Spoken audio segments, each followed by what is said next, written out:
আমি এখন দাঁড়িয়েছি শরীয়তপুর সদর উপজেলা আঙ্গেরি ইউনিয়নের চট্টগ্রাম গ্রামের 2 নম্বর।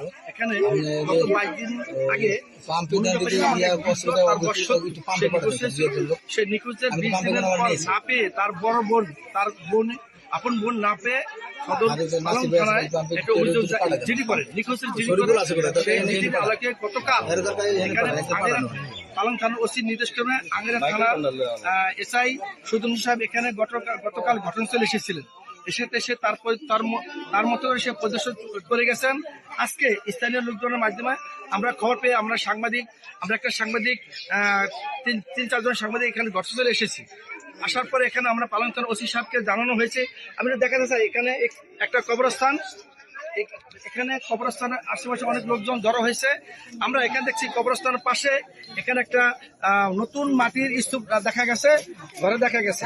আমরা সেখানে স্থানীয় লোকজনের পুলিশ দেরিতে আসায় আমরা স্থানীয় লোকজনের মুরব্বীদের নির্দেশ কর্মে আমরা এই নতুন যে মাটির স্তূপ রাখা হয়েছিল সেটা আমরা ঘুরে দেখি। এখানে একটা সুড়ঙ্গ, এখানে 2টা নতুন গামছা দেখা গেছে।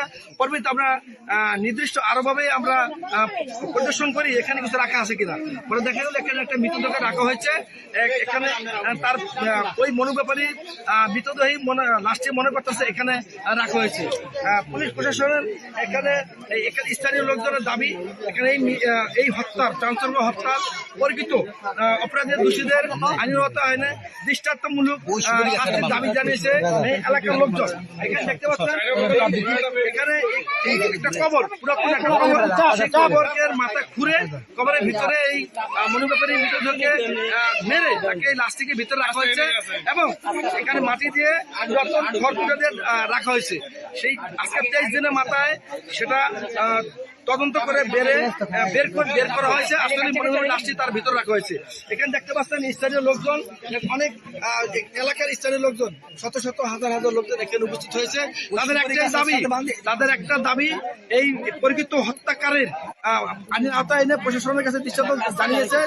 পরিচিত হত্যাকারীর পরিচিত অপরাধীদের আইনের আওতায় এনে দৃষ্টান্ত শাস্তি দাবি জানিয়েছে। আমার বাপের এই বাড়ির মাসে পুলিশ আইছিল ওই দিন থেকে তদন্ত করলে পুলিশে পাইতো ওকে ধরে আলাইতে হাতে না তখন পলাইছে। আমার বাপের টাকা খাওয়ায় মারছে ওরা নেশার ঘর। আর আমার বাপের বুক তো হয় না, আত্মীয় স্বজনের ফারুকের 2 সন্তান, ফারুকের বউ লাগাচ্ছে। ওরা 4 জনে মারছে, ওরা পলাইছে।